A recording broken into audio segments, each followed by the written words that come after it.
السلام عليكم ورحمة الله وبركاته daawadayaasheeda quruxda badan kusoo dhawaada Chicha's Kitchen. maanta waxaan jeclaan lahaa inaan idinla wadaago hilib duban. halkan waxaan ku haystaa hilib dhabarka ah aad dhuudhuub loo soo jaray. halkan waxaa yaala xawaaji dhuudhuub malqacada. halkan waxaa ii taala qabka liindhanaanka. halkan liindhanaan baa noo taala. halkan waxaa ii yaala xawaajiyaal aan isku soo daray oo mushakal ah. insha Allah waa idinla soo wadaagi doonaa. halkan waxaa noo taala thum.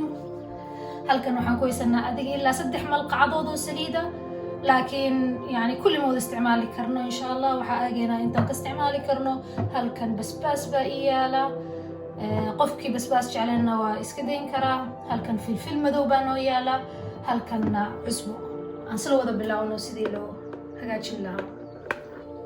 waxaan u baahanahay baaquli, malqacad iyo hilibkeeni oo aan soo dhaqnay.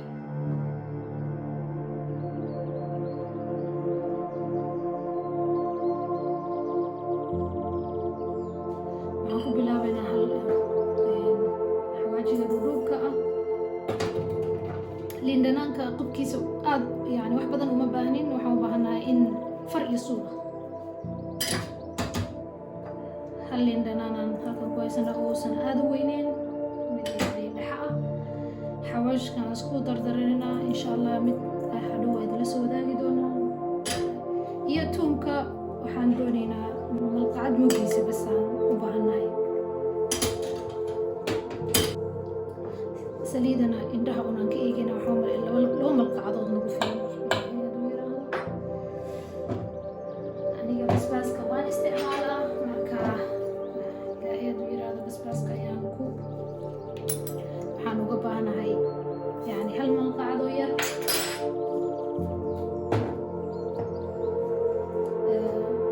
filfisha madowna sidoo kale malqacad iyo waxaan u baahannahay yani malqacada yar oo shaaha iyo barkiis wax ka yar. cusbadana insha Allah waxayaan malqacad iyo nuskiis insha Allah intaas nagu filan. marka si fiican alaabahan aan ku wada daliigeynaa hilibka si ay mid kastaba xaqiisa u qaato, yani si fiican ugu marsamo. insha Allah maxaa la yiraahdaa ana mustaqbalka باذن الله waxaan rajeynayaa yani inaan waxyaalo badan isu wadaago wixii aan tabar u hayo, yani aan faa'iideysano. idinkana waxa idinka faa'iideeyo, idinkana iga faa'iidaan yani.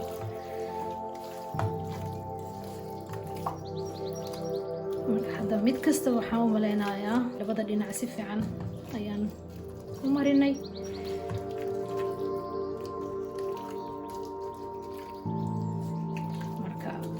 waa inuu alaabtan dhex yani fadhiistaa, isku miirtaa si fiican.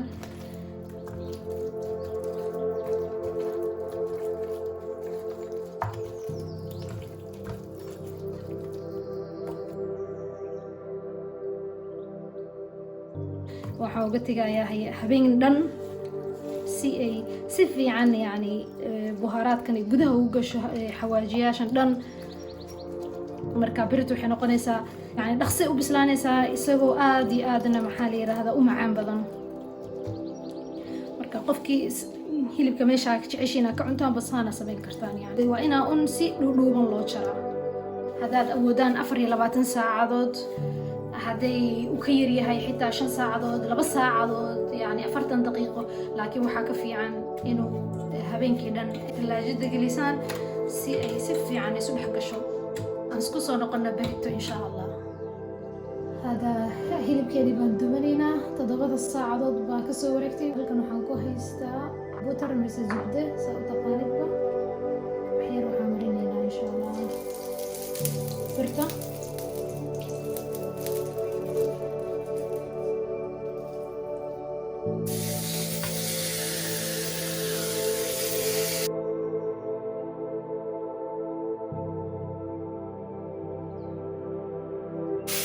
marka waxaan sugaynaa 2 daqiiqadood dhinaca kasta 2 daqiiqadood 4 daqiiqo oo bislaato insha Allah. marka waan ka qaadaynaa. marka 2 daqiiqadood ka soo wareegtay waxaan waan gadinaynaa.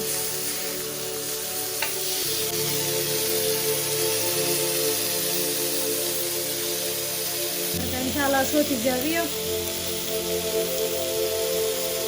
تعليقاتك بس كومنت كده سو قرا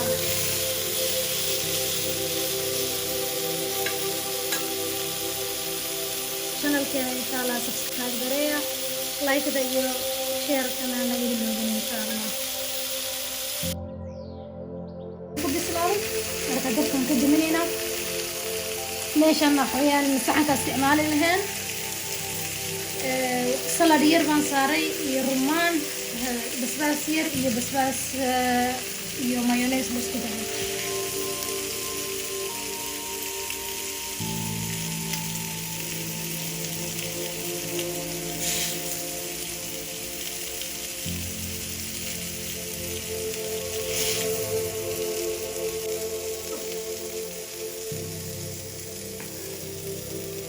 waxaan isla soo gaarnay gabagabadii waa kana hilibkeena soo ku soo baxay 7 saacadood kadib aad iyo aad ayuu aad u jilicsan yahay yani labada ilkood hadaad saartid wax weeyaan waad ka heli doontaan insha allah soo tijaabiya hadaa ka heshaan comment-ka tacliiqaadka dhulka ii soo qora insha allah like iyo subscribe kana hanaga hiloobin insha allah saxa wa hana intaan wada kulmi doono waxaan kaga tegayaa maca salaam fi amaan allah